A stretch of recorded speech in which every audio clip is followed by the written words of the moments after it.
Hey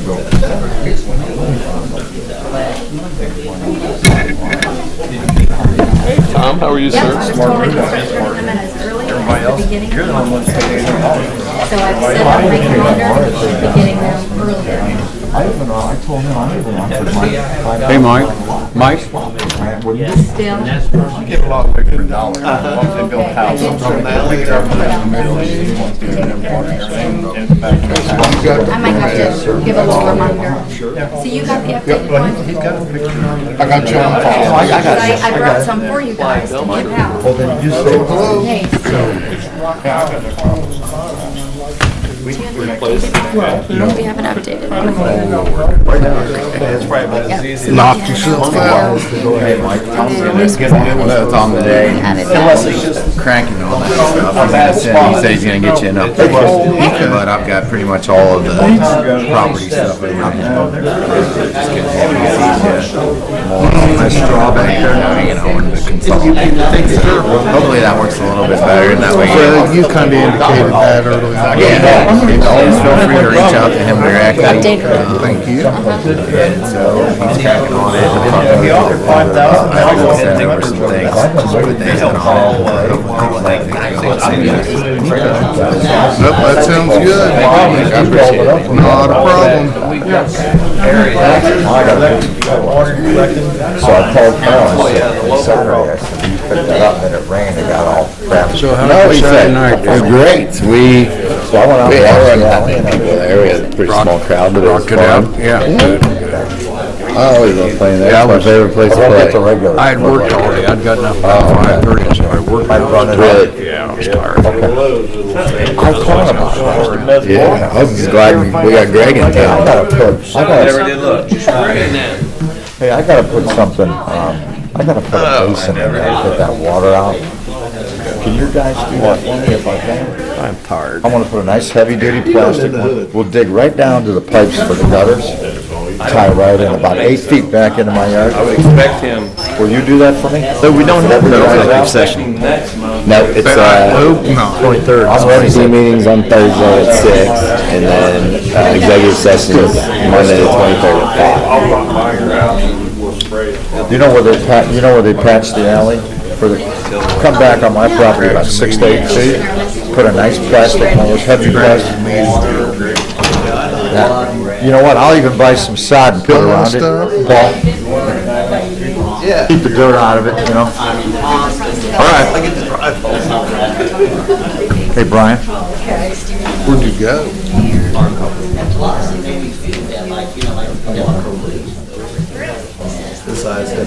Anything exciting going on, Dale? Making jokes. I don't think so. Good. Starts out. I know. It's amazing. Yeah, I know. You look at the agenda, and you think, oh, this one. The breeze. Yeah, it looks like we'll try to keep it that way. And then you get to the meeting. Then wait a minute. Then 2 hours later. Where's my breeze?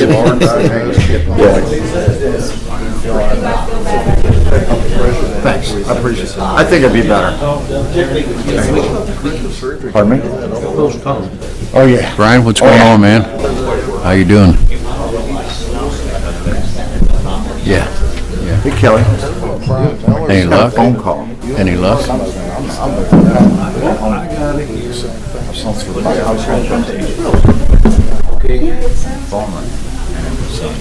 But he said nobody wants to publicize that. Oh, it stands. I said called you earlier, but I didn't quite. What'd you want when you called? I go, what Kelly? There's something strange. I was just coincidence. Water every single That's a good question. Give you a little more privacy. I mean, here, it gives you a lot more.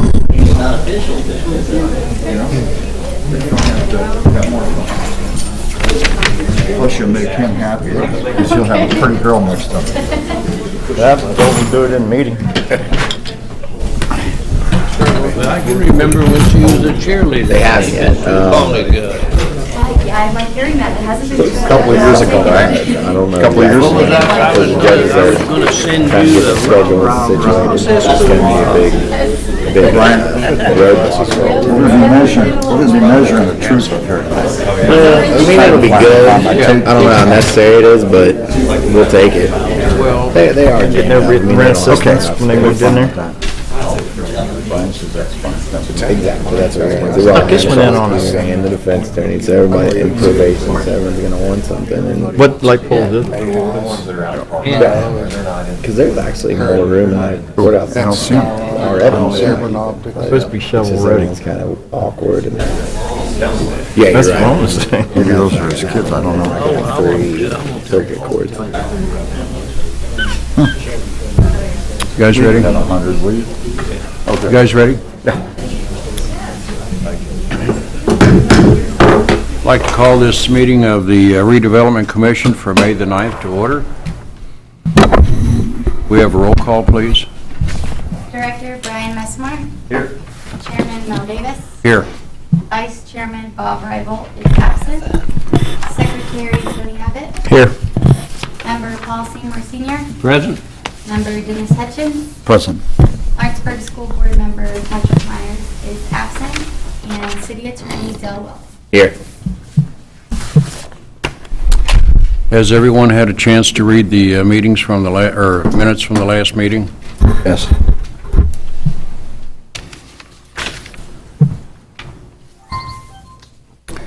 If so, I'll accept a motion to either approve or approve as read, or, okay. I'll second it.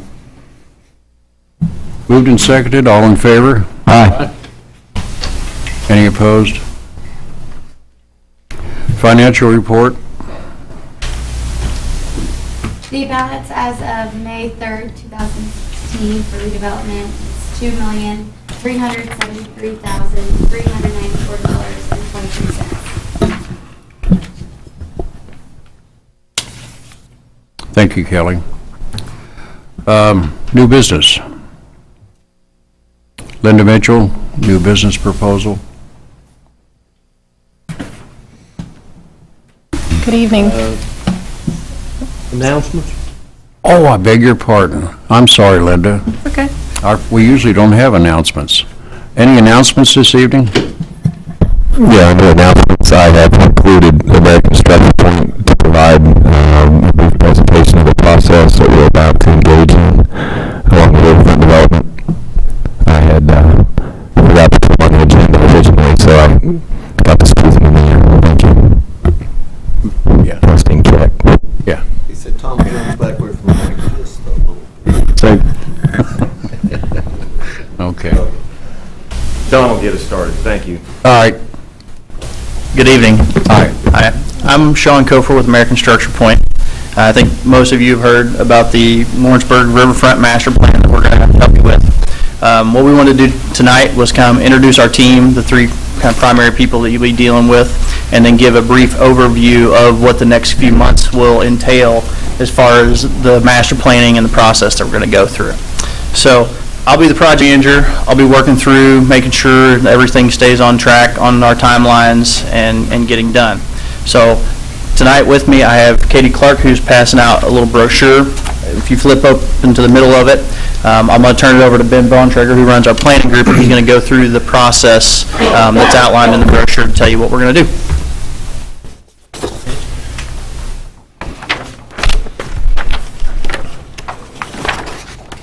We will make this quick so you can get on with your agenda, but I did just want to take a few minutes just to walk you through what the next few months is going to look like, to have an idea of when you guys can be involved in the process, when the public can be involved, and what the outcomes of this will look like. So when you kind of look at this brochure here on the left-hand side, that gives you an idea how this is going to break down into various tasks and pieces.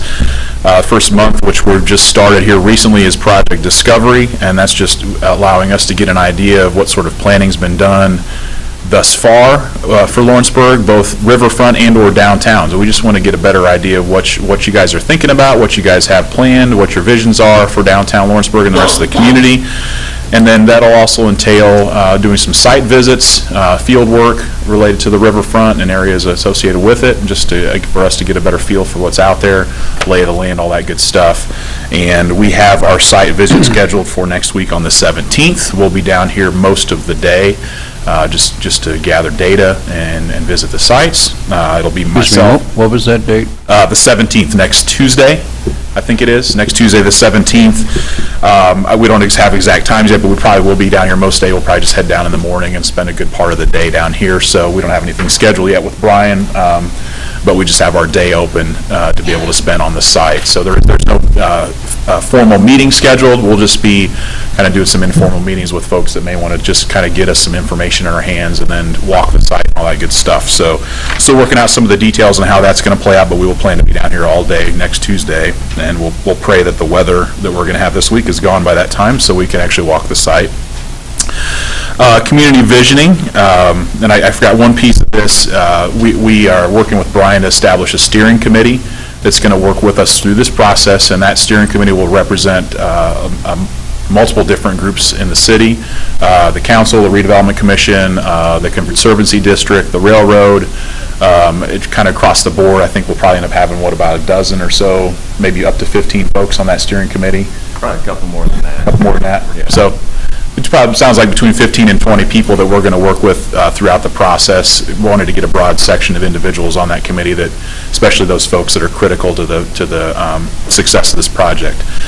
The casino, somebody representing the casinos in that group too. So that steering committee will meet on their first meeting will be June 1st, and that will be our first opportunity to engage with that group, and we will kind of walk them through what the process is going to look like in the schedule and start planning for our first community-wide engagement session. And then we'll also do a visioning session with them. And that's, I also liken that to almost to programming. We just want to kind of get a better idea of what the community and that group is hoping to accomplish as part of this project, what they kind of see as the outcomes, what they see as the ultimate goal out here. And that'll help us start steering this process. And I also liken it to almost doing a programming. What sorts of activities do you want people to be able to do out here along the riverfront? And during that meeting, like I said, we'll also start planning for our first community session. We'll actually plan, we don't have a date for it yet, but probably later in June and or the first part of July, somewhere in there, we're going to plan a 2-day session where we'll be down here just a full 2 days. We'll do big visioning sessions both with the steering committee and select stakeholder groups. We'll identify some larger groups to bring in and discuss.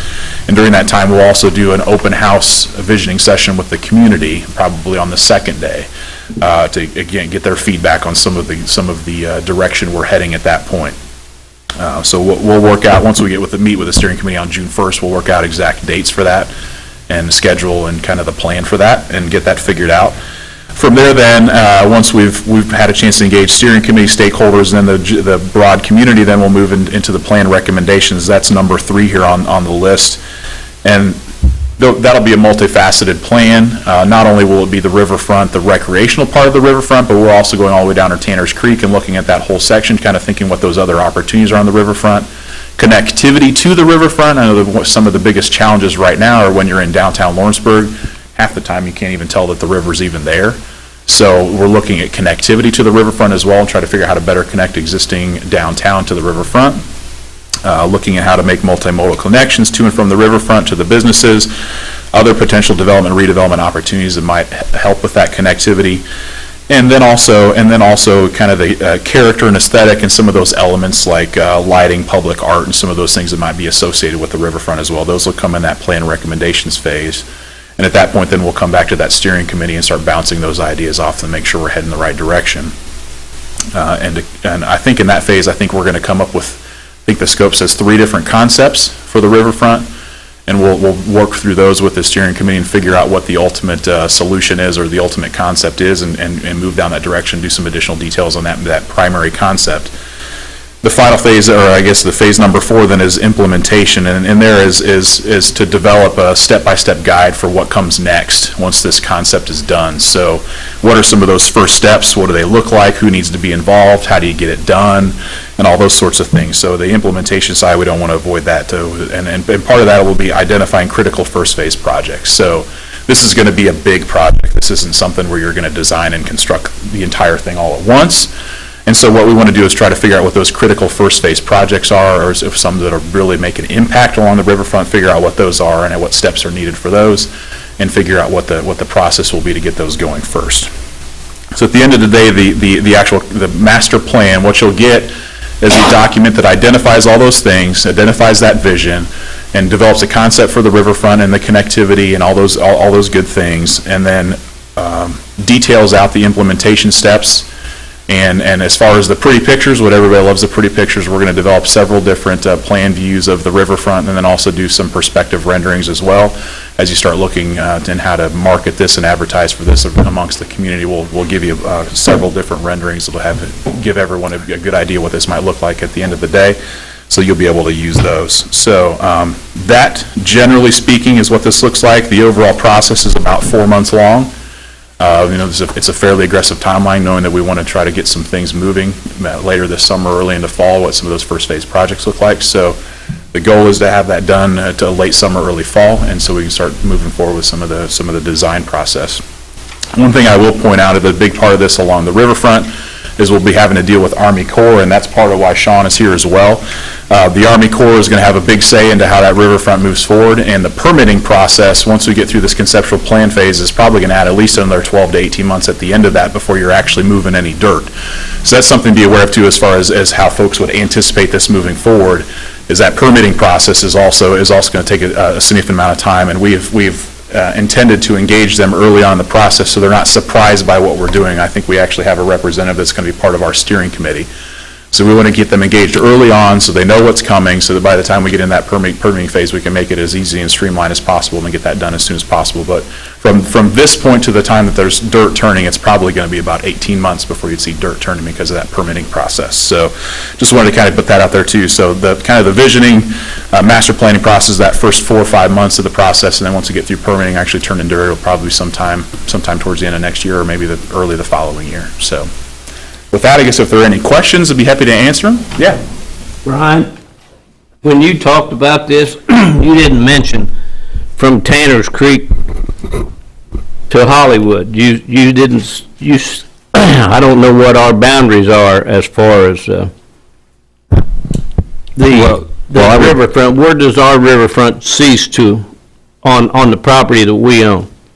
I think the discussion generally would go as far west as we can. I think with some of the elements of the port being discussed, that we thought we need to keep our eyes open to the west just to see what's down there and what possibilities or opportunities there are. But certainly we have limitations on the west end. No question about it. I just wondered, there was a difference between his scope and yours. Well, and he's smarter. That's scope creep. That's called scope creep. Okay. And I think the discussions as you get further west, they're going to be a more broad and high level, just kind of looking to see what the high level opportunities might be, not necessarily assuming that a first phase project is going to come out of that knowing who owns or doesn't own the property, but just kind of thinking broadly about what the opportunities might be as you're thinking in the future, depending on what other opportunities come to light along the riverfront there, and making sure you're prepared for those things. You keep an eye on me, aren't you? Yeah, I am. Mr. Clark?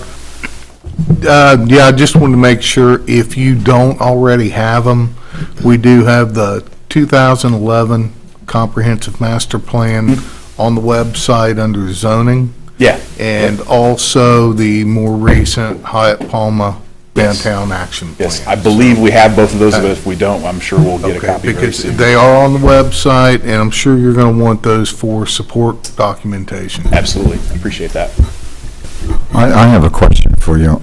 Since Paul introduced the Tanner's Creek idea, is that suggest that it'll affect the marina operation because of the boating situation? Or I'm just asking where you're coming from.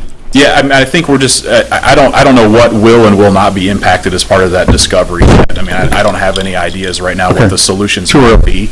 Sure. Yeah, I think it's probably too early to decide what the impacts might be. Maybe there isn't an impact, but I think we just wanted to look broadly at that riverfront. Any other questions, comments? Thank you. Great, thank you. We're looking forward to working with you.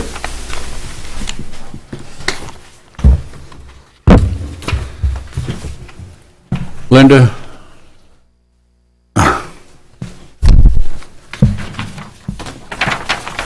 Good evening, and thank you very much for giving us the opportunity to present this evening.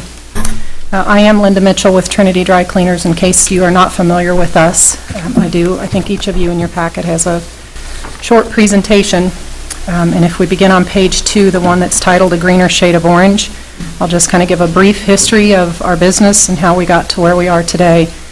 I titled this one as A Greener Shade of Orange, implying that Lawrenceburg, of course, is an orange city. The greener part is what we bring to it. We are an all-green business. We're environmentally friendly. We are non-toxic. We are non-hazardous. If any of you are familiar with perchloroethylene, it is the solvent that is primarily used in the dry cleaning industry. About 85% of dry cleaners use it. It has been banned in the state of California, and the legislation is on the books in a number of other states, so it will take effect in other states throughout the coming years. We decided going into this that we did not want to use perchloroethylene. We wanted to go a greener route. We looked at a number of different options, and the only true green alternative is Green Earth. Green Earth was developed by Procter & Gamble, GE Silicones, and Dow Chemical. It is silicone-based, so that when it breaks down, it just turns into sand. That's what makes it non-hazardous. We are not regulated by the EPA, so we don't have any type of issues. If we were ever to have any kind of a solvent spill in our plant, we have no environmental impact, and we have no impact to our employees. Perchloroethylene is also a known carcinogen, so there have been a lot of claims from former dry cleaning employees that have developed cancers throughout the years. So we decided we didn't want to go down that road. We didn't want to do anything that would be detrimental to the city of Lawrenceburg or to our employees. So when we went into this, it's been about 4 years ago that we started down this road. As I said, we looked at our options and knew that we wanted to go with a greener business. That was very important to us. And the day that we opened, we were instantly the only dry cleaner in Dearborn County. If some of you are familiar with Carousel Cleaners, they were here before, and the owner had been looking to retire for a while. He did retire the month that we opened and moved to Florida. So timing-wise, it worked out very well for us, and I think worked out well for him. I think Charlie's very happy. We still talk to him, and so I think it worked out well for both of us. But it really meant that we did hit the ground running. And from there, it's just been onward and upward. Within 18 months of our opening, we opened St. Patrick's Day of 2014, and with 18 months of our opening, we had closed our next closest competitor, which was Lasting Impressions in Cleves, Ohio. And again, that was a dry cleaning plant that had used perchloroethylene, so it was hazardous to the environment and toxic to humans. So our goal, we didn't go into this to put anybody else out of business. We went into this to do the best, to have the best product and the highest customer service. And every location, every drop store that we open, or eventually even if we open additional plants, all of them would be green alternatives. So if we end up closing a competitor that's using perchloroethylene, again, I'm not in this to put anybody out of business, but the impact it would have to humans and to the environment would be a positive. That's just, as I said, that's how we chose to do business. We also initiated a free pickup and delivery service in Dearborn County, which hadn't existed before. And with that pickup and delivery service, we eliminate 2 trips to the dry cleaner, drop off and a pickup. Right now, we have over 100 customers that use our route service throughout Lawrenceburg, Greendale, Valley Woods, Hidden Valley, Brighton, West Harrison. With the drop store that we will be opening in Hebron, within about 6 months, once we have an opportunity to plot all of our customers on a map, then we will start a pickup and delivery service in Hebron. And at that point, then, we're bringing revenue from Kentucky back in to Dearborn County and the city of Lawrenceburg, because every drop store that we open is just a drop store. All of the jobs, all of the production, everything stays in the city of Lawrenceburg. So the only jobs that are outside of here would be 1 or 2 people that would be manning the drop store. But again, when we open in Kentucky, we're bringing revenue from Kentucky back into Dearborn County. When we open in Harrison, we're bringing revenue from Ohio back into Dearborn County, and that's our goal. So any questions about how we began or our business in general as far as being a green alternative? Okay, the next page, I've just put some basic projections of where we see ourselves with the opening of Hebron. Hebron is set to open this week.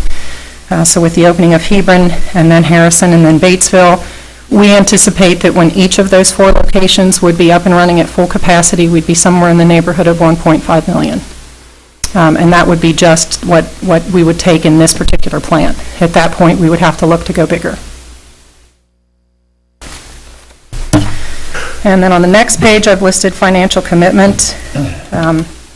We would never come in here and ask for something without showing that we have personally put up our own funds and have something at stake and skin in the game.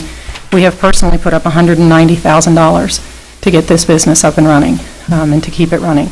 We were profitable at year 1, but profitable at year 1 may have just been $1,000 in the black, but to us, black was black. And we were very proud of that because a lot of businesses don't make it past year 1.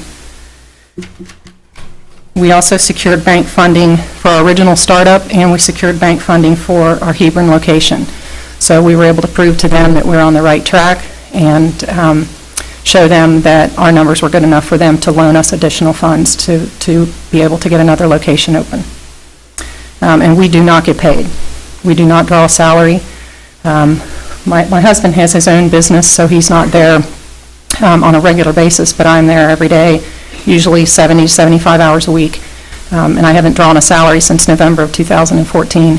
When we started the business, we initially tried to draw a salary, but realized that the business needed the money more than we did. So I haven't drawn it since then and don't have any plans to draw a salary anytime in the near future until we can get additional locations up and running. So any questions on our commitment? Yes, sir. Without getting personal, you say you put $190,000 in to date. Yes. Any validation for us on that? I can, absolutely. I had, yeah, absolutely. I had to provide it to the bank, so we had to show exactly where the funding was coming from. That was my second question. When you went to the bank financing for the future, would it be a local bank or a Dearborn? Main Source. We started with merchants, and then, of course, they were bought out by Main Source. And part of our covenant when we started the original loan was that if we did any additional financing, that it would have to stay with Main Source, and so we went to Main Source for the funding for Hebron. You're welcome. Any additional questions? The next page is the actual grant request and the pieces that it's in 3 different pieces. The first is $34,500 for employee training and retention. What that does for us is it gives us the ability to hire in additional employees, and in fact, at this point, we've already hired 3 full-time and 1 part-time just to open Hebron, which is difficult for us when we're a business that runs it pretty tight. To have extra payroll that I've been running for the last 6 weeks has made it pretty tight for us, but we've been able to manage and we've been able to stay on track, and as I said, we're expecting to open Hebron this week. But that gives us the ability, the flexibility to hire in additional people and get them trained. And on the retention piece, I've listed it as retention because it gives me the opportunity to pay our employees more. My highest paid employee makes $14 an hour. He's my production manager. My lowest, I hire in at $10 an hour, and that's about the limit of where I could hire in to keep good people. If I go below that, then I've found that I'm not going to get good candidates. And right now, I have a very, very good crew.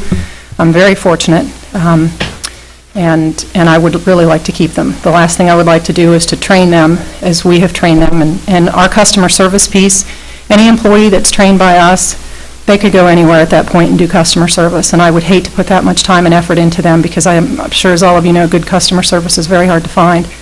And to put that kind of investment into them and then have them leave because I can't pay them a better wage. The second piece is the equipment acquisition. Gives us the ability to purchase an additional wet cleaning machine and a dryer. And when I say wet cleaning machine, it is very similar to a washer. I mean, that is what it is, but it's different than, say, your typical home washer. It's way more advanced, so it's actually referred to as a wet cleaning machine. So that would give us the opportunity to purchase a wet cleaning machine and a dryer, and then a used double buck, which I'll go into more detail when I get to that page. But it gives us the opportunity to expand our equipment so that we can keep our timeframes on track for our promises to our customers. And then the last piece is $38,500 for a delivery vehicle. And I think I have a rather unique proposal on that piece of it as well. So the total then would be $115,000. And on the job creation piece, I've kind of broken it down. When I say what we currently employ, that means before we went into the Hebron expansion. So we currently had 4 full-time and 2 part-time. We're adding 4 full-time and 4 part-time with the Hebron expansion. I've already hired 3 of the full-time and 1 of the part-time. Where will those employees be working on a daily basis? I'll have 2 in Hebron. They're running the drop store. Every other job is in Lawrenceburg, because that's where the plant is located. So all of my pressing positions, my cleaning positions, all of those positions are based at the plant. I'm just trying to differentiate so that we understand that they're not all in Hebron. No, the only jobs there are, I have 2 ladies that are going to run that store, and that's it. And that's the way it would be for any drop store, whether it's Batesville or Harrison. It would be primarily 2 people, a day shift and an evening shift, so it would primarily be 2 employees that run a drop store. Do you go with like a satellite location for the drop stores? It's a smaller operation? It is, yeah. It's only 1,200 square feet. Right now, we're at about 3,600 square feet, and the drop store's about 1,200. That gives us the space for all of the rails with the clothing, and then the racks for comforters, and so about 1,200 square feet would be a typical drop store.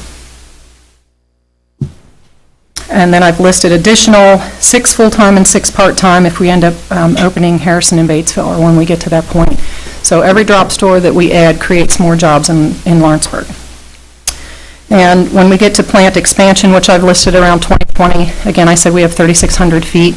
That's going to service about 4 drop stores. When we start to grow beyond that or get to the point where we run tight for space, if we decide we want to open additional drop stores, for instance, if we look to go to Western Hills or Florence or Union, at that point we would probably have to move the plant and expand because our current location wouldn't be big enough to be able to accommodate that.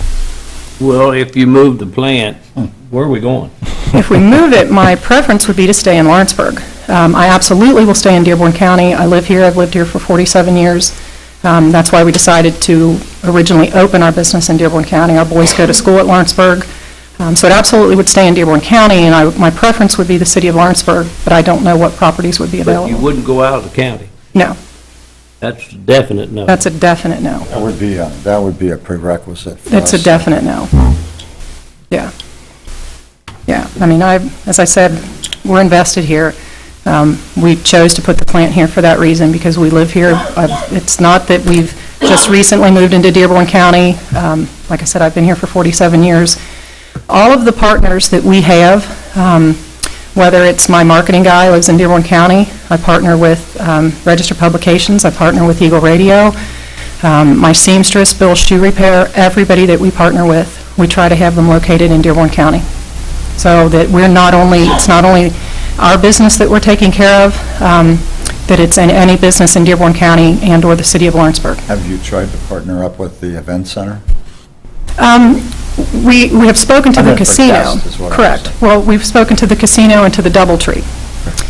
We have spoken to both of them, and we actually do provide services for the DoubleTree and for a number of the casino employees, including the general manager.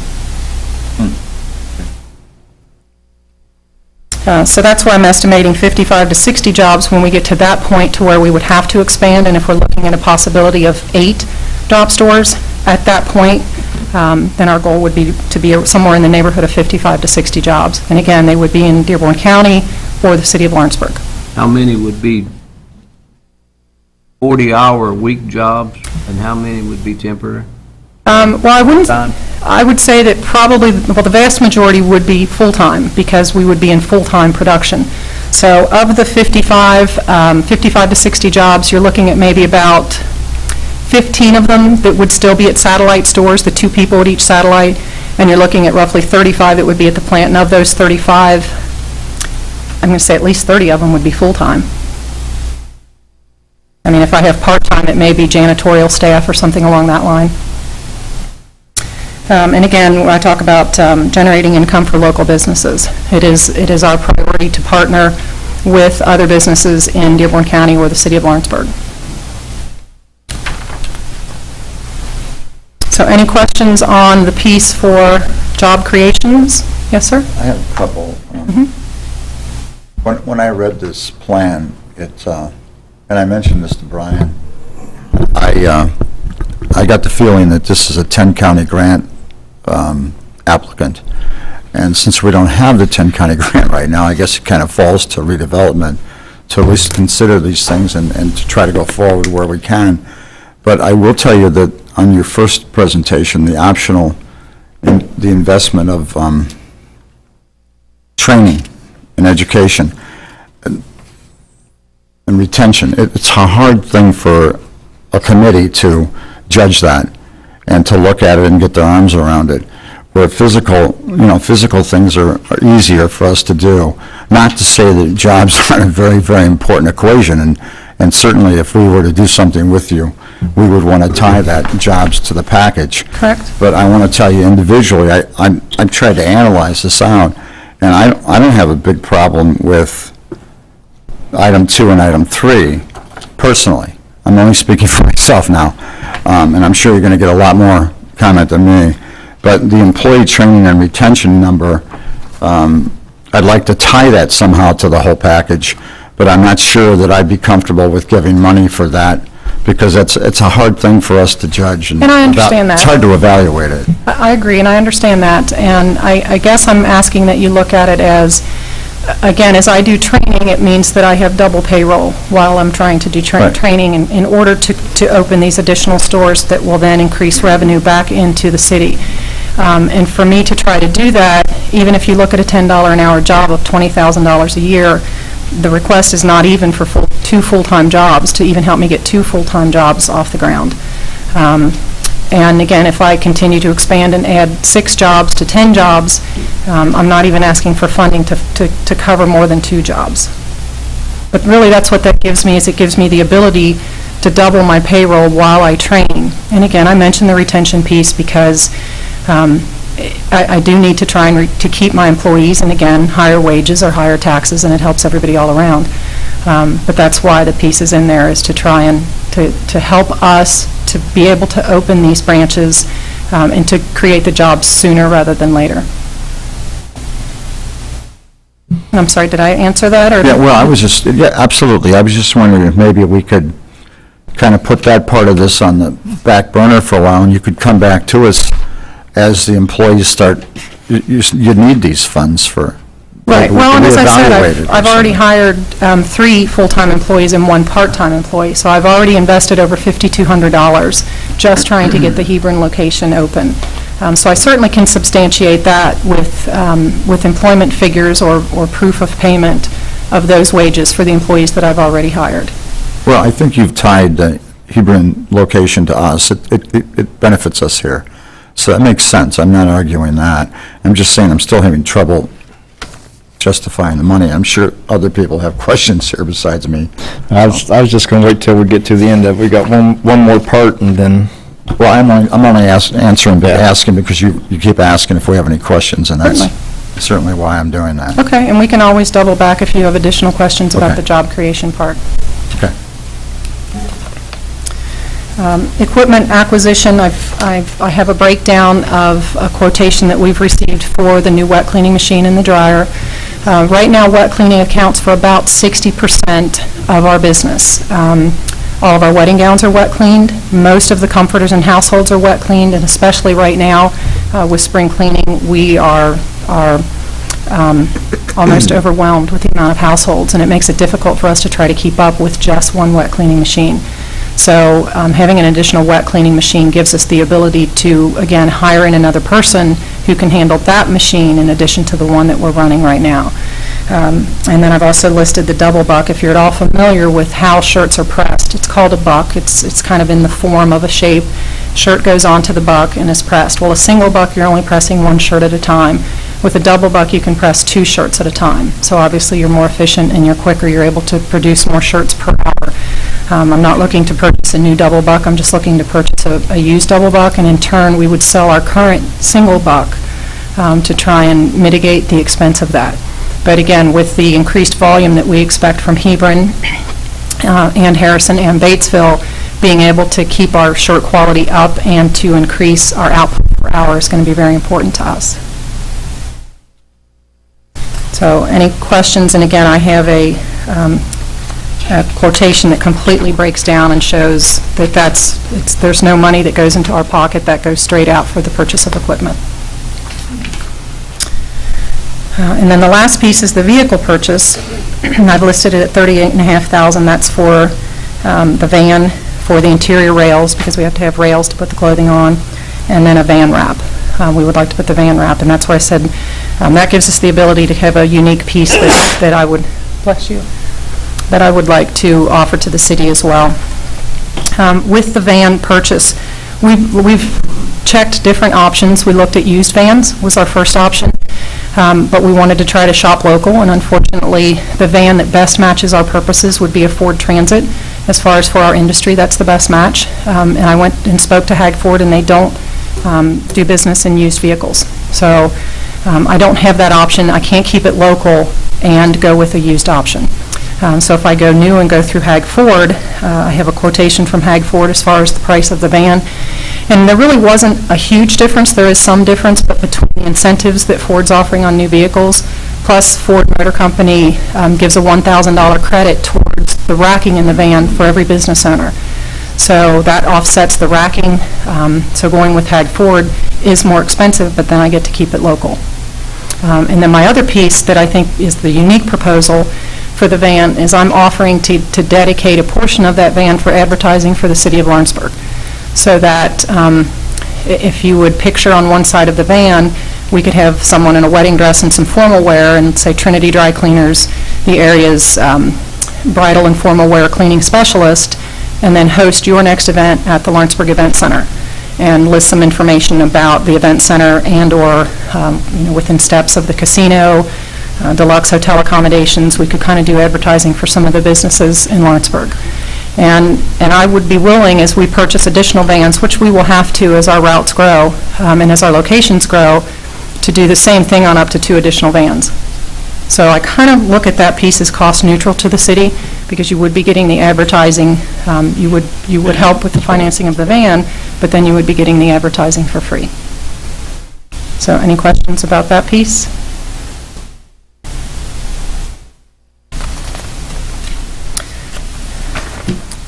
Okay, that's everything that I have in the proposal. What questions can I answer? Any discussion or questions from the board? Said you had some questions, Tony? Okay, well, basically the same as Dennis, the $34,500 for the employee training and retention. I really don't think that's our job here as redevelopment. It's more economic development grants. I really don't believe that we should buy the vehicle. If we bought a vehicle for you, we're just opening ourselves up to every company in Lawrenceburg would like a vehicle. I'd like a vehicle for my business. Yeah. So I don't have a problem with the $42,000 for the equipment acquisition. That will help you, grow your business. Correct. But it looks just kind of like you're asking us to pay everything for your growth. And I certainly understand and can appreciate your concern. Again, we didn't walk in here and say we're a new business with an idea, and we want you to fund an idea of a business that may or may not be successful. We have put a substantial amount of our own money into this to try and make it successful. And with the van, again, I understand, and it is a very valid point that I'm sure other people would request a van as well. And again, our piece with the van is that it's free advertising for the city, and I don't know if anybody else is willing to do that or able to do that, but we are, to try and generate revenue not just for ourselves, but for the city and other businesses within the city. But I understand your concern, and I understand your concern with the jobs as well. And again, it's to try and create these jobs sooner rather than later. We run the risk that if the longer we take to open additional locations, we run the risk of having someone else open locations in those areas. And again, it is tough for us. We are a small business, so trying to break even has been difficult, but we've done it, we've prevailed, and we're trying to increase our jobs and create more jobs. And I guess that's where I kind of thought this all came together, is that economic development is creating jobs, is a piece of it, and I'm just asking for a little assistance to try and help create those jobs. Well, like I said, and I would be willing, as my vote is to help you with the equipment. Have you asked Hebron or Batesville or Harrison, any of their redevelopment boards for any money for? I have not, because the jobs are all based in Dearborn County. Well, there's two jobs, rental place, storefront, and Hebron, Batesville. There are, Harrison, and honestly, I have not. I did not, only because they're satellite locations, so I wanted to start with the city. Linda, I have a question for Yes, you sir. on the vehicle. You mentioned that there's going to be a wrap of some kind, and you have a picture here with the convention center, which kind of stole the question for me. But, I mean, I can't speak for the convention center, but they might be willing to work with you on that as well. But, and then you said something about we could change the advertising on the van. How fluid is that? Well, as we get additional vans, which we will. Okay. As our business grows, so up to 3 additional ones. So maybe the first van advertises the event center, and maybe the second van advertises the riverfront development. I'm sure there are a lot of very nice things that are going to be I was going a planned different for- direction, but it's not a fluid thing where you can change it. I don't believe it's very that easily changed. I mean, I'm not that familiar with it. I've never had a van wrapped before. So I don't think it would be too difficult, but obviously there's additional expense, but I'm sure that it could be done. What if you had a dedicated place on the van that could entertain a magnet put on it? You know what magnets are? I do. I mean, you could do the whole decoration, you could highlight or feature.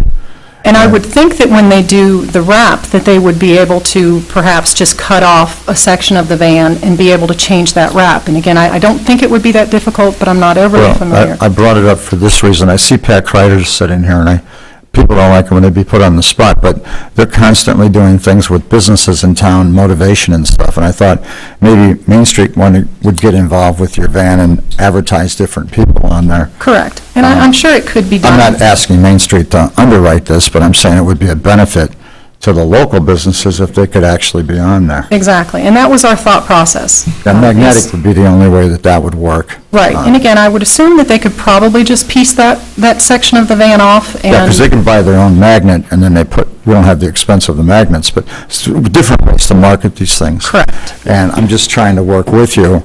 Get back on track. Okay, I'm sorry. I got one question. Yes, sir. Have you been before Lawrenceburg's redevelopment board before? No. When you came in and opened your business, you didn't ask for any money? I came in and met with the mayor and with Mr. Hughes, and we presented a proposal to them, but at that time, they told us there were no grant programs available. So we never formally... So when you opened up, you didn't get any grant money? No, sir. They told us they were not doing grants at that time. This is your first time? Correct. Okay. I look at it a little different now.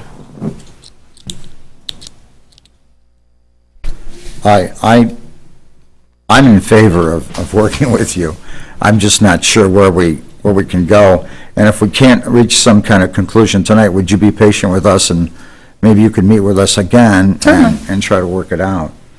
I too, Tony, don't have a problem with the equipment acquisition at all. I'm sure that stuff's really expensive. We would require validation on that. Absolutely. Would you be willing to make a commitment to Lawrenceburg for a period of time that you won't sell your business, or if you do sell it, there'll be a caveat there that we get some money back? I would. Yeah. I would commit to 3 years. Okay. I mean, everybody likes to call it skin in the game, but it's money in the game too. Correct. So. Would you be willing to take less on the vehicle? I could. I mean, I'm certainly here just to ask for anything that could be given, but, we're prepared that we need to move forward. We're just hoping that we can do it so that we can create the jobs sooner and that, we can advertise for the city. But absolutely, I would be open to any recommendation. Well, let me ask my fellow board members, if we did the $42,000 for the equipment acquisition and did half for the vehicle, would anybody be willing to entertain that, or?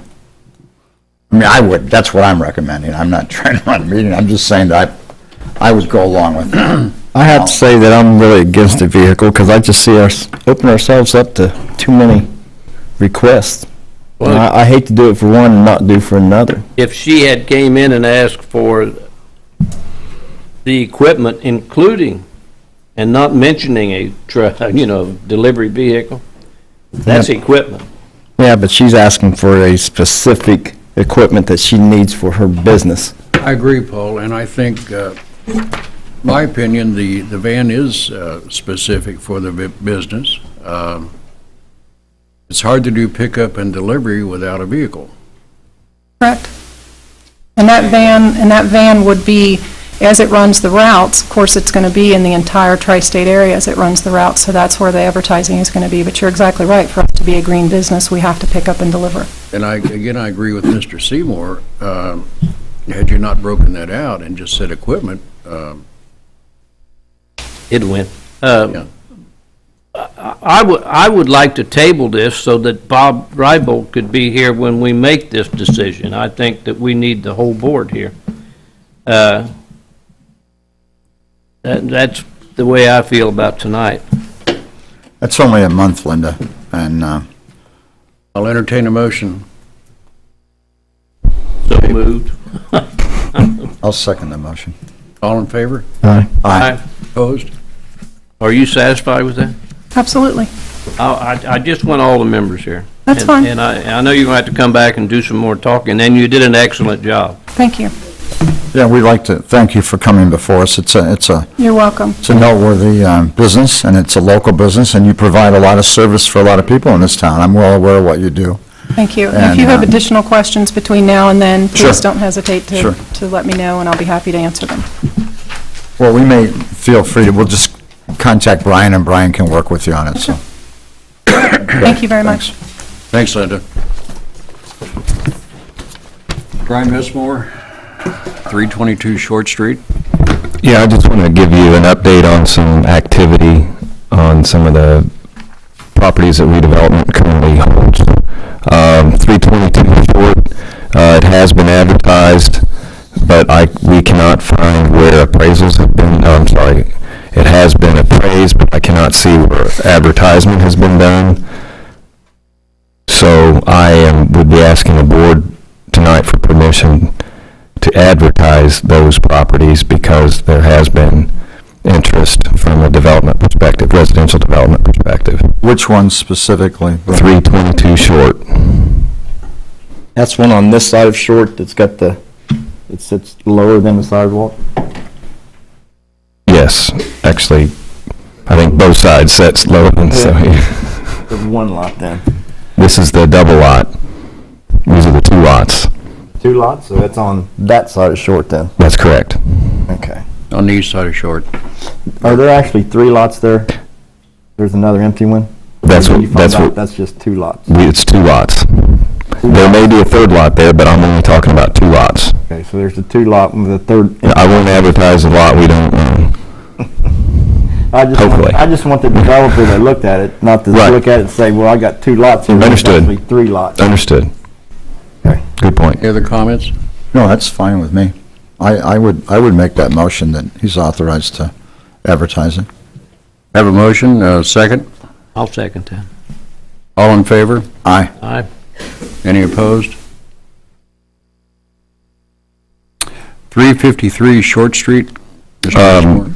Along the same lines, I might be expecting a proposal at the next meeting for residential development on that lot. It has been appraised and advertised, so just want to give you an update. That it? On that particular piece, yeah. I'll just whip through these if it's okay, Chairman. 519 Martin Luther King. I'm going to table that. I have some conflicting information, wasn't able to get resolved. 18 Bilby. And hopefully we'll be expecting a proposal on that at the next meeting.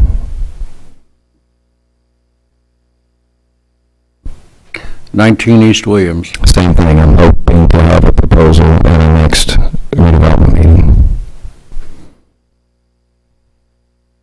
That's good. New business. Old business, Brian Messmore, 347 Arch Street. Well, including your packets, this is the Daniel Williams and Kelsey Lyons proposal addressed to the Lawrenceburg Redevelopment Commission.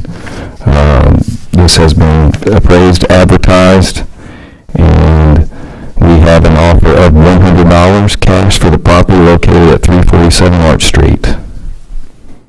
And you've, in your packets, have read up on that, my intentions on that property. Any comments from the board?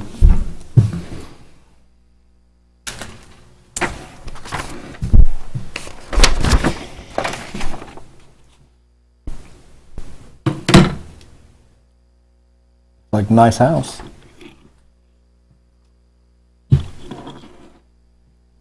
I'll entertain a motion to either approve or reject the offer. I make a motion that we approve the $100 offer. I'll second. Moved and seconded. Everybody in favor? Aye. Aye. Any opposed? Congratulations. Is he here? Oh, okay. One question though, the sewer taps, we're gonna have a discussion on these. And you guys are expecting the city to pay for the sewer taps? Could we ask you to come up to the podium, please? Let's get the big shot up here. Yeah, I'm not the big shot, but, If redevelopment doesn't pay for the sewer taps, that wouldn't stop you from building a home, that's all I the sewer taps have never been paid for by redevelopment, sewer or the water taps. They'll be owed to the utilities. We've understood that, but we did assume that sewer would be on the lot, which it's not, which was the case with another lot on Arch Street recently. So if you guys remember. Is that what this is all Someone Paul about? had on the back? 329, I believe, 329 Arch. Right. Redevelopment took care of that. That was for, pretty deep down, right? Is for that the one? builder to get it to the lot. I think it's something redevelopment should take care of. In this instance, redevelopment is essentially the developer. And in a development, to me, the developer provides the services to the lot, and then those monies are, owed to the utility still for the taps. But, much like the situation with Mr. Lurison over in the industrial park, redevelopment sold him a lot. Andy, did you want us to build it too, since we're the developer? I'm just asking. Andy, what was your first offer? Our first offer was in the $5,000 range, I believe. 5,600. And we're offering you a lot for $100. And you want us to pay for the sewer tap? Well, it's whatever, whatever they can get, to the lot is the more money that they put into the house. So, the end product, it is what it is. Without the sewer tap paid, they're stuck with possibly no basement, or, they're certainly stuck with a block foundation rather than a poured foundation. They're going to be able to apply, because we funded the program for new building. Right, the So- 15,000, we're aware of the It's grant. 10%, so if it's 150, obviously it'd be 15,000. Right. so. Okay, this is my question to begin with though, Andy. I guess this tap, this $7,441, that's the cost of it for this sewer tap? Yeah, that, Olin, please. while Owen's stepping up there, one of the things that I'm wrestling with as director is consistency, Right. and treating everybody equally That's my next when we enter into this process.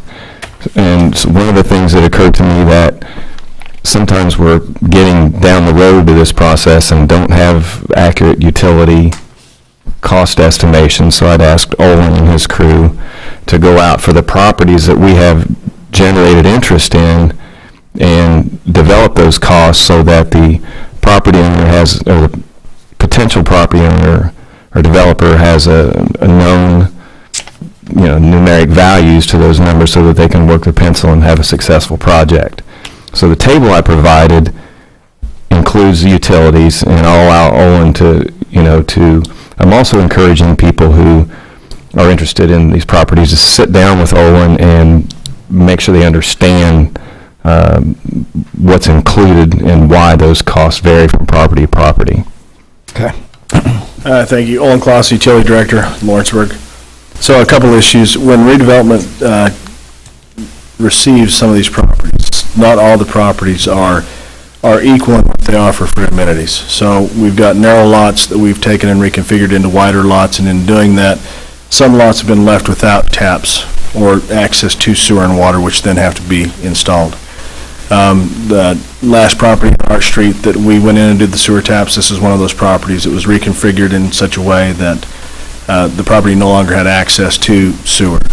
So while the customers have always paid the tap fees, i.e. the sewer capacity charge and the water tap fee charge, they've always gone private treaty in order to bring those services to the lot.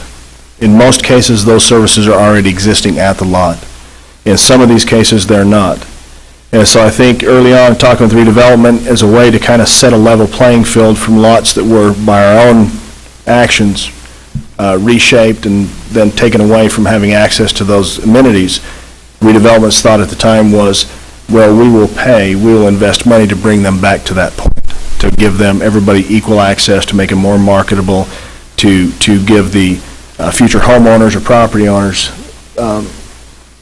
an easier property to be able to build a home on and have their home. The cost that you do see on the document that Brian provided you, that includes the sewer capacity charge, that includes the make-ready work for the utility, for the electric utility portion of it, a couple different options there.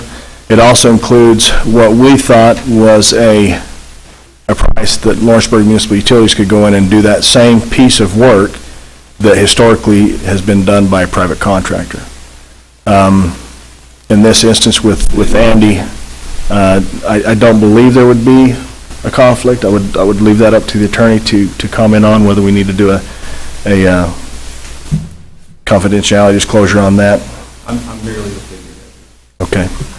But anyway, but I guess getting back to it, I understand redevelopment's desire to want to start treating properties in a different way and start being not quite as upside down on individual pieces of properties. I mean, let's face it, we're upside down on all of these pieces of property, and the idea is to not exacerbate that. I understand that. In this instance, with this piece of property, with what has been understood, past practice, I would recommend that we do similar things as we've done in the past with the other properties. That does include the sewer tap fee, or the capacity charge. That doesn't include the water tap fee. But to make that lot ready where it could be attached to sewer like the others. Owen, can I ask you how you came up with the sewer tap fee of almost $5,000? Time and materials.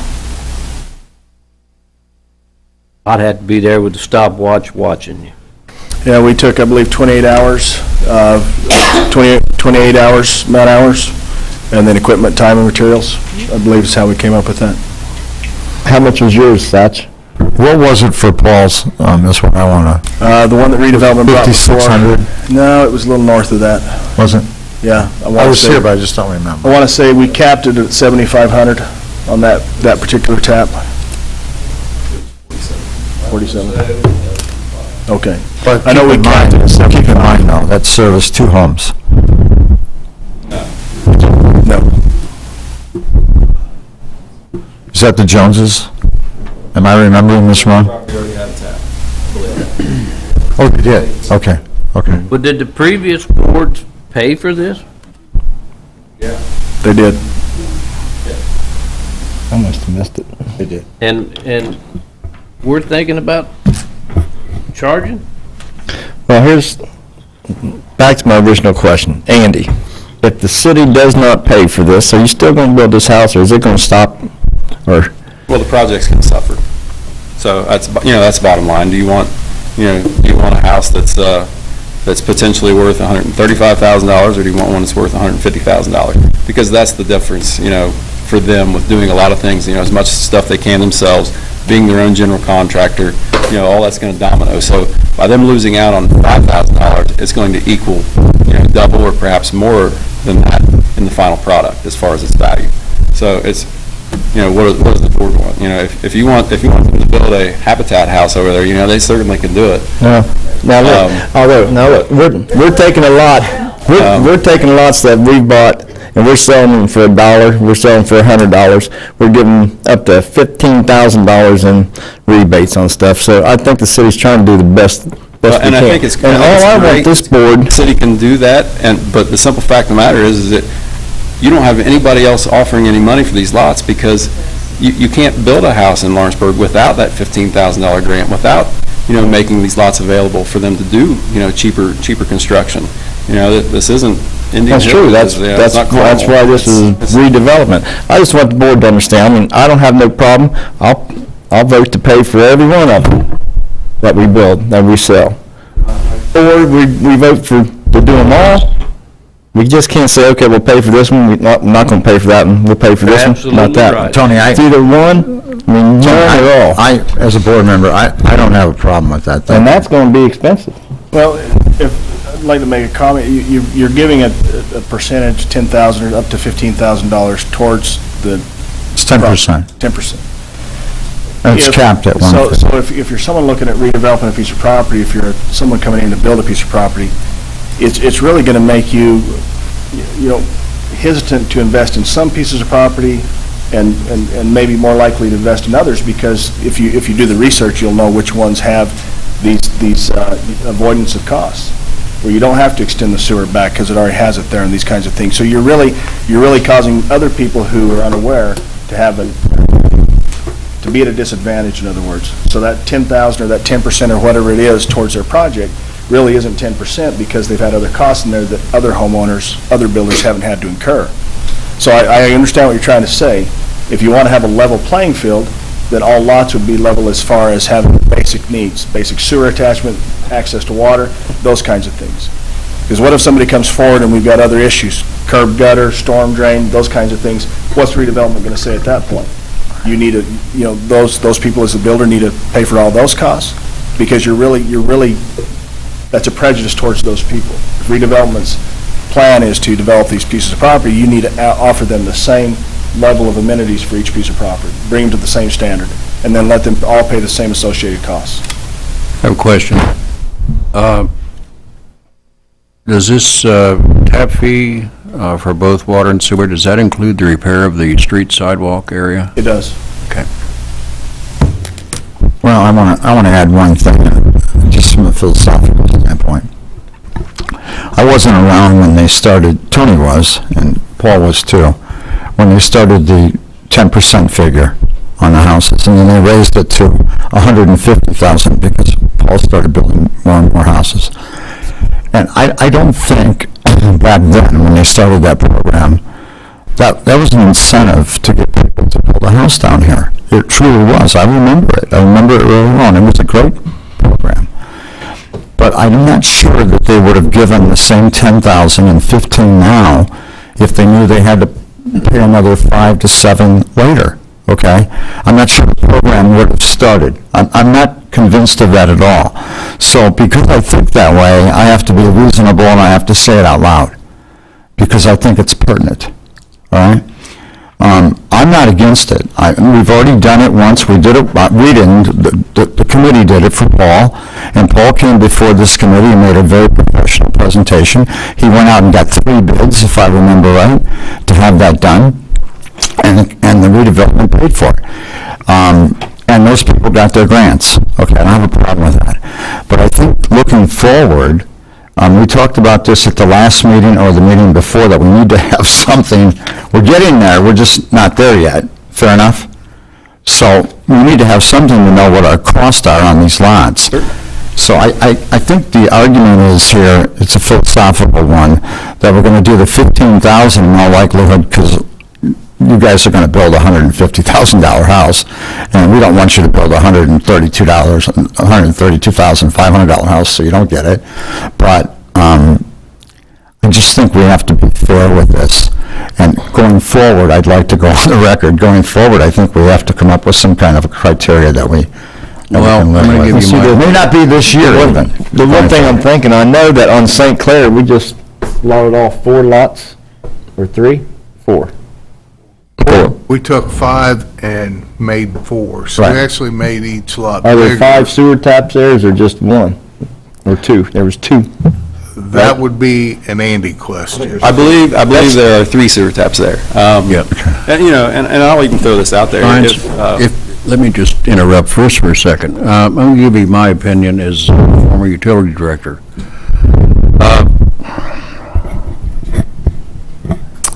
Most of the people in downtown Lawrenceburg have sewer and water taps. Now, we divided or subdivided a lot of lots, and that leaves Joe without a water tap and Susie with one.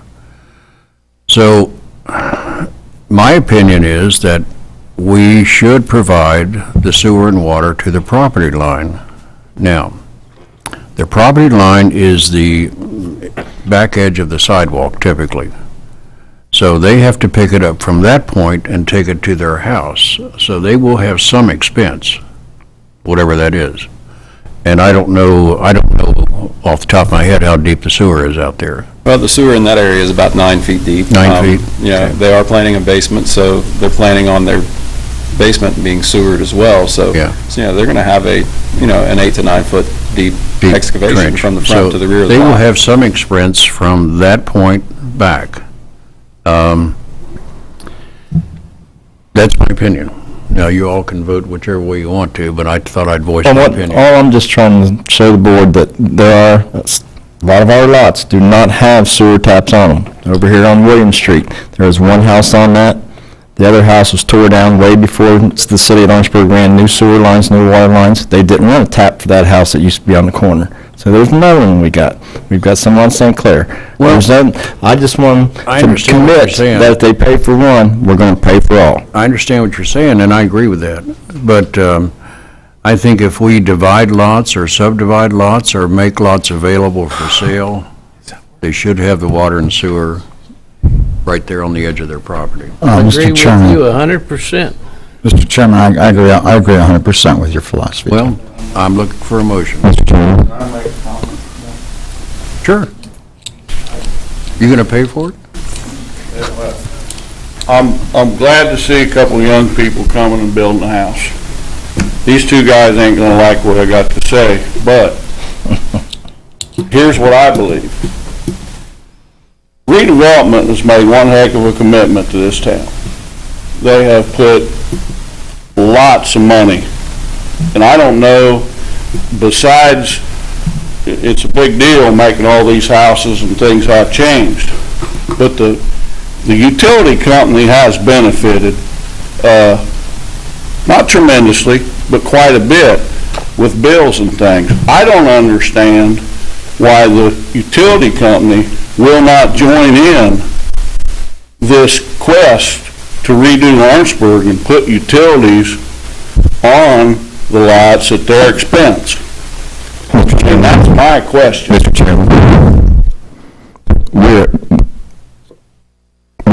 we're having very healthy discussions about those kinds of things. And that's what we talked about tonight, about being consistent and coming up with a process for that. Right. I think the utility department, Lawrence can certainly speak for himself. I mean, they have to document their expenses and how in order to meet compliant with the regulations. I think the ordinance calls for that. I Right. think this is So, a educated we guesstimate. can choose to participate financially, and I think that that's what the board's saying. Yeah. We can take action tonight and then take a policy action maybe next month. I agree. To get moving. You got a guy here willing to build a house. You got somebody here that's been waiting since last September to get a motion on, hey, our utility's gonna come in here. I'm working on getting some lots right now. And personally, it's a big decision for me, and I'm speaking as Paul Seymour General Contracting here, to whether I even start a house or not. I mean, if I go into this thing and start a house and get a permit, is my old, and by the way, I think you were a little wrong. I think Andy is totally, you guys are perfectly figuring on paying a tap fee and everything. The only question you had was coming into the alley and spending that money on the alley. So, and that has nothing to do with the tap fee. And he's also real right. And from my perspective, when I have to spend that extra $5,000, $6,000, $7,000, that could mean brick on a house, guys. That could mean that front porch goes away. It's contagious. We've seen people fix houses that they haven't put any money in for years because somebody's built a new house next to them. So everybody's getting something out of this. Redevelopment will go in and they'll spend 40 grand a house. They'll spend money to tear it down. So they're in the hole at the very least $50,000, $60,000. I just don't understand why the people that are getting the bills month after month after month can't join in the cause here and say, hey, we're willing to help. This is what we're willing to do here. Let's get this thing moving. That's my only point. I do have one follow-up comment for Mr. Seymour. Friendship Bank, when it went in down here, the estimate for Friendship Bank and the electrical side was $43,000. We charged them $11,000. We assumed the rest of that installation cost.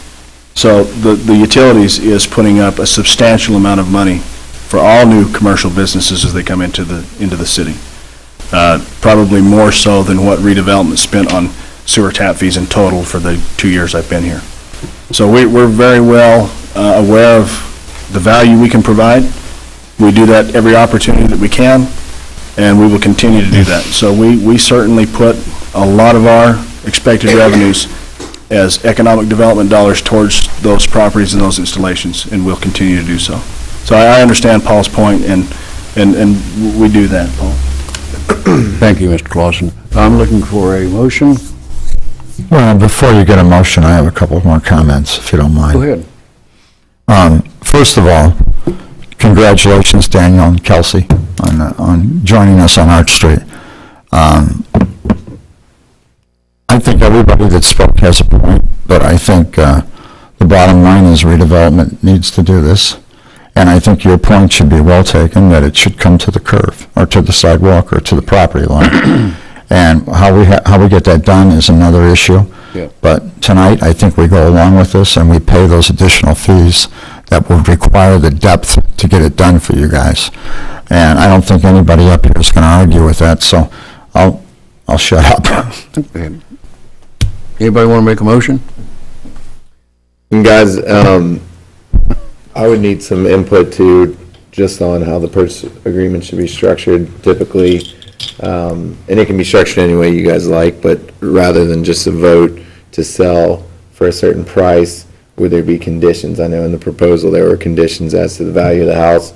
In the past, I've seen conditions as to how long they reside, Dennis, you know. So if you wanted to propose that along with the price, that would help me, because I have to draft a purchase agreement. Okay. When do you think you'll start the house, Andy? I thought about this, and I didn't know if it would come up in a purchase agreement or if it would come up in a contract for the grant, but, either or both, whichever. They still haven't picked out a house plan for sure, They look at them every day, and then, I like this one, I like that one, so they're not 100% certain on which one they're going to build just yet. So, a couple weeks to do that, my thinking was, what's reasonable would be, to see construction start within 180 days, and completion within, 12 months of that.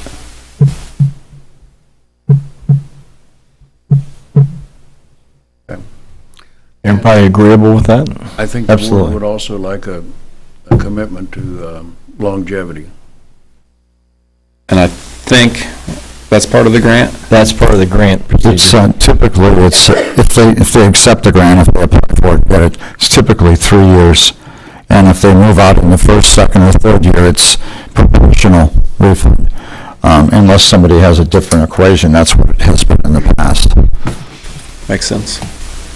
And that's only if they apply for the grant and receive the grant. Right. Doesn't have anything to do with buying the property.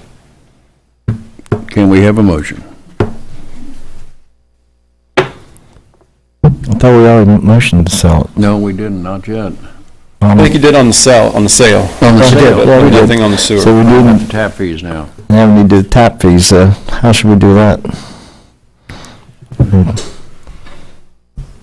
I have a motion on the tap fees. I would suggest you make a motion to contact Lawrenceburg Utilities to do it. I have a motion on the utilities that that utilities will be paid by the purchaser, okay, to the point that the normal, once they accept the house and they move on, any extenuating situations on that particular lot, we know it's going to be an additional expense that redevelopment will pay that.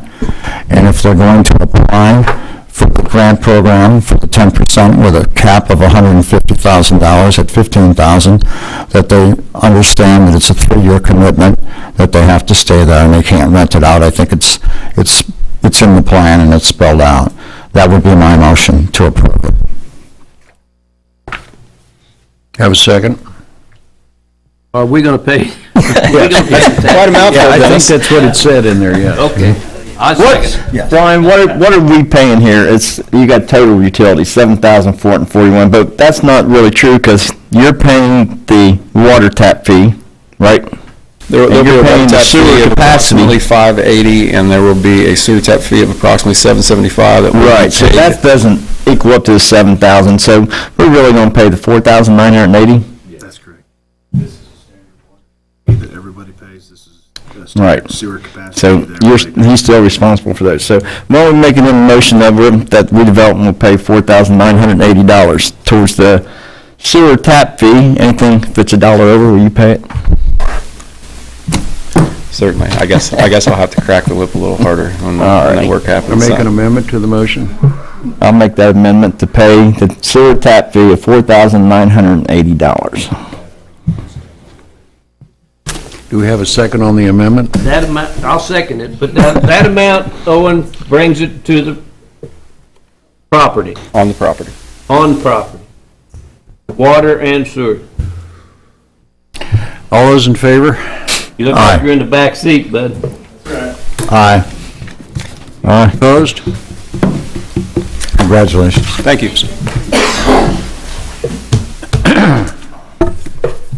A1 Auto Body, Brian Messmore.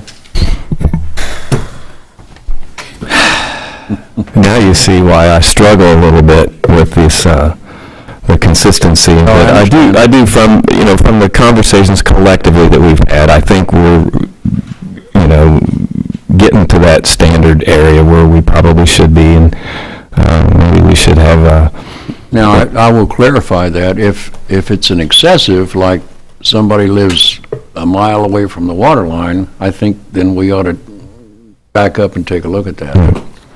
Yes, sir. I don't think I was done, but if you want to go up there, man, that's all right. Brian brings up a great point. On these redevelopment pieces of property, I made a recommendation on 2 things. Number one, that the residential and the commercial pieces be looked at separately. And the reason I suggested that is you could have any number of types of services at a commercial piece of property, from massive 3-phase installations to simple single-phase installations. Also, on the commercial side, we have written into our general terms and conditions, it's a utility practice that we will extend a 2.5-year credit towards the installation of those electrical elements.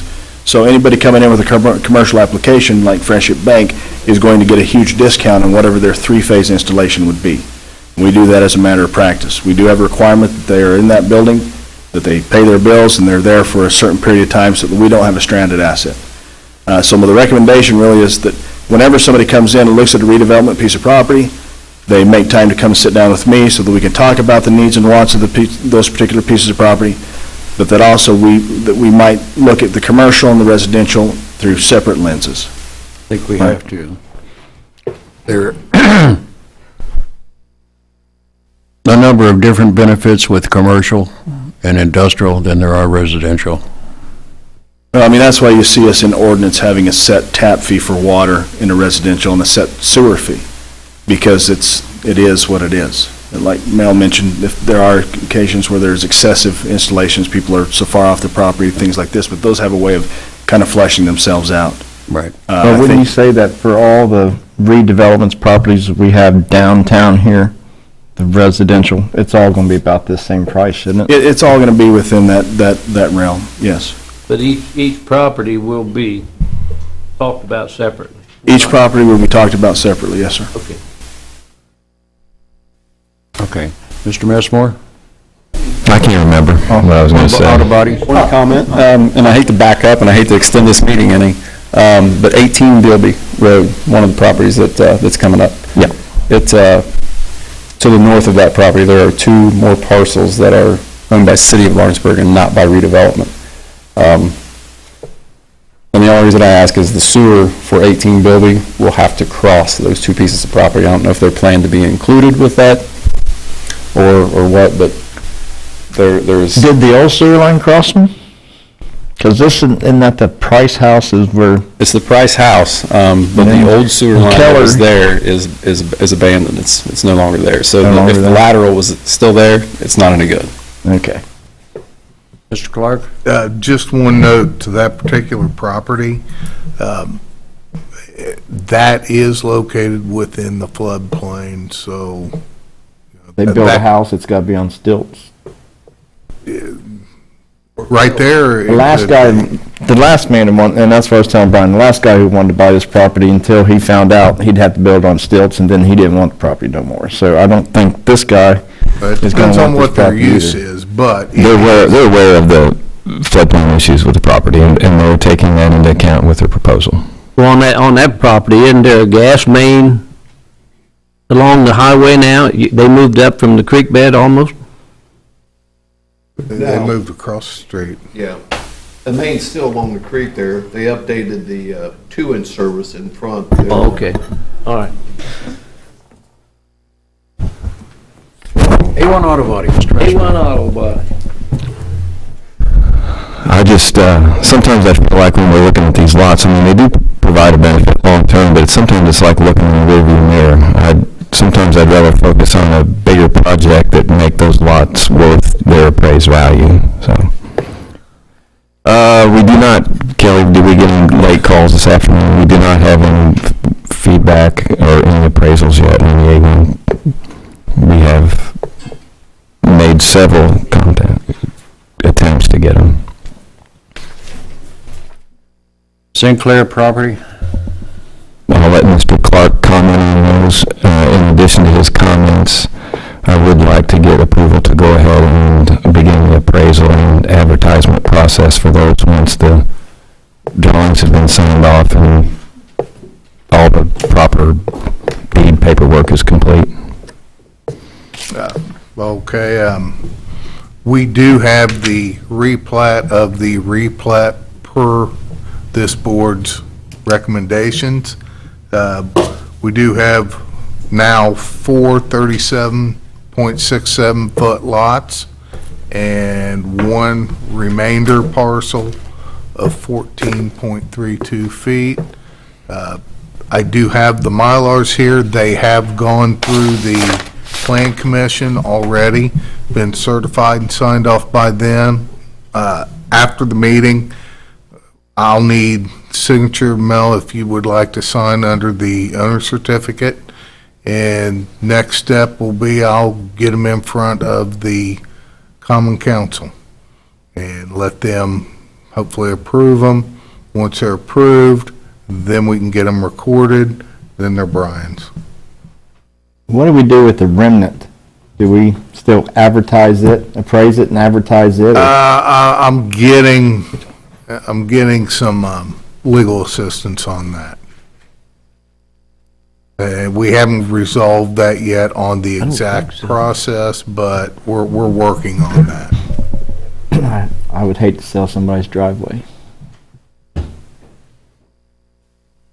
So if I could, Mel, after the meeting. Sure. I've got them here. It's more of an update just to let you know that I have done what you guys requested. So, Brian, if you've got anything to add, I'll let you. Thanks, Mike.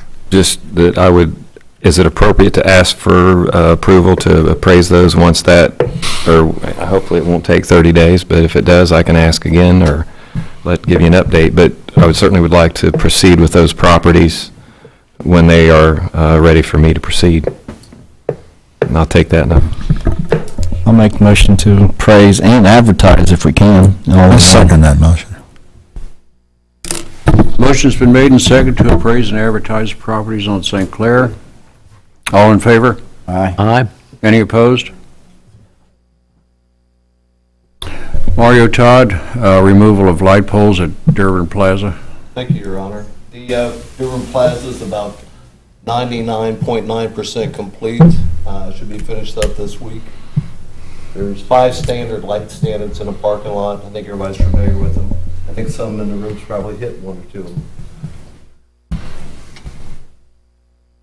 But even saying that, we've got a contractor on site that gave us a proposal to remove them, including foundations and footings, for $4,200. Only problem, 4 of the standards are on will be city property. The other one's still in the bowling alley's property. But it's actually wired through the bowling alley for all the lights. So the owner of the bowling alley said he would like to have his removed too. Okay. The bowling alley, they benefit from those lights? I don't think, Mel, the lights have burned in the last 20 years. Okay. But Yeah, there, Mario. 5 total. 5. the only problem I have is, I'm sorry. Go ahead, Dennis. The total price was what? $4,200. This wasn't included in the original demolition No project? problem. No. I would think that'd be part of demolition to be shovel-ready. No, I think the original agreement is structure. Have we asked her? Did you? No, we have not. Before we do it, I would rather have Ryan ask the owner as part of the demolition and having it shovel-ready, but she has to pay another $4,000. Well, I think, I don't know if he has the agreement with him or has knowledge of it, or attorney, but I believe it was just the structure itself, structure being the building. I can take a look at the agreement and I can reach out to. So we bought her the whole attorney. thing, parking lot and all, and it's supposed to be shovel-ready. I would think that that would include those 4 lights. I don't think there's any language of being shovel-ready either. I think Mario's right about Tear down both, of it? both issues. Then our lawyers No, I messed think up. the details were. They were supposed to be. When I talked and negotiated with them, it's supposed to be shovel-ready. That's what they were paying for. When we met in Joe Votal's office, that was our discussion. Yeah, they can argue shovel-ready, that's not affected by You can't the stick no shovel on a light pole. standards. The only thing is, if the contractor moves off-site, I don't think he's gonna he'll charge a mob fee on top of that amount. Well, the existing asphalt, Tony, stays in place also. Yeah. So, I mean, I don't know how you would differentiate between the asphalt and the light stand as far as the demo. The asphalt don't have to come down, the lights do, is the only way I'd differentiate it, but looks like I'm gonna lose this battle. It's up to you guys. Board's pleasure. The only thing we were concerned as staff-wise is the safety. I mean, we can leave the lights up, that's not a problem. But again, they will not be illuminated, and if that lot stays open or access to the public, there's a good chance somebody's gonna hit a standard. Or then again, the wind could blow them over. That's true. I see the safety part of it. Well, I make a motion that we pay to have them taken down before we get sued, according to Memorial. Well, I'm not saying they'll sue, but they'll leave a mark. Well, before we vote on the motion, could we make the motion with the provision that we at least check the contract to see? Now, check the contract and maybe if, Well, could you make your motion contingent to that? Sure. and we'll deduct from her final payment. She hasn't got her final payment yet, right? Correct, correct. So we can just deduct 4,000, just go ahead and deduct it. I mean, he's sitting on 400,000, right? Something like that? Yeah. So I'd ask the board, or request the board to make the motion contingent to the language of the agreement. So moved. So moved, yes, sir. So moved. Seconded. Moved and seconded. All in Second. favor? Aye. Aye. Any opposed? Thank you. Approval of the claims once properly certified. So moved. Second. Moved and seconded. All in favor? Aye. Any opposed? Comments from the audience? You ain't got nothing to say, Greg Bud? Does anyone want to adjourn? Anyone want to adjourn? I'll accept a motion. So moved. I'll make a motion to adjourn. Second. Moved and seconded, all in favor? Aye. Opposed? Meeting adjourned.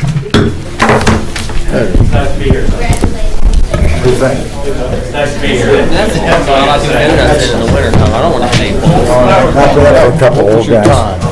They're doing okay, they're alive. Hey, Greg. Hey, Al. Greg, yeah.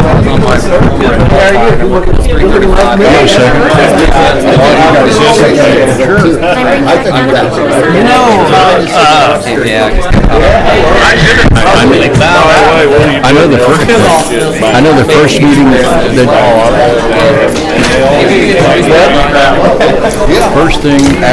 first meeting we're gonna have is on a Tuesday. I sent him an email. Project is on Tuesday. I can't make Tuesday meetings unless they're early in the morning. I go to Columbus every Tuesday. Paul, I'll see you next time. I'll see you next time. All right.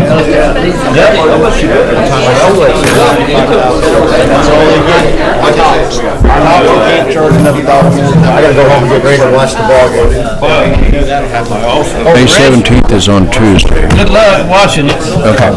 I cannot make meetings on Tuesday unless they're very early in the morning. We go to We won 7 in a row.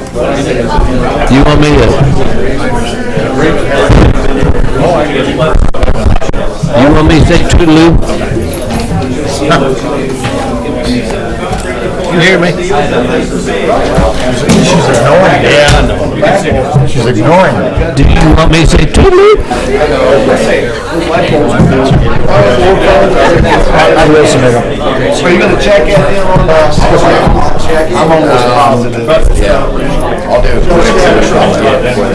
So I'll do it tomorrow. But I think you're right. You're right about both. You're right about the shovel ready. Definitely taking out. Yeah, how you doing? Yeah, it's just not true.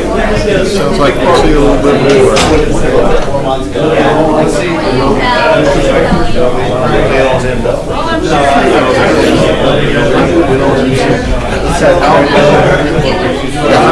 I don't have. I didn't get granted production. This map shows retail and actually, might go get this factory. So small.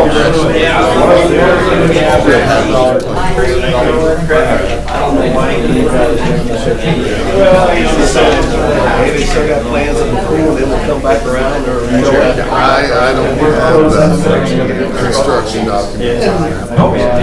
I'm not a Oh, I'm sure. I want to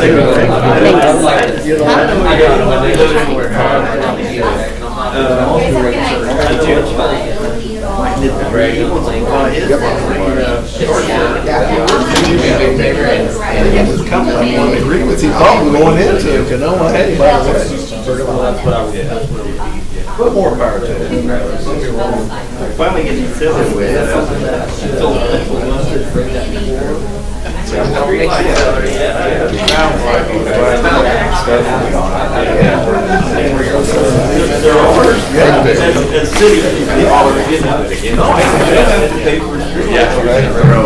Okay, I'll get to that for you to let you know. Okay. Okay, so I just want to make sure we do it correctly. You know, I don't know if it impacts liability or anything, so. And like you say, they don't have some of them are unfound. As of today, it's still commercial. Oh, are they alleyway? Yeah. Poor Pat just did something. I'll be up there tomorrow, Wednesday. I just got the sketches and drawings from Marty. I've been waiting for a half hour, 25 minutes, and then the day's over. That's okay. Well, I was gone for it, so last week. No, I knew it was gone.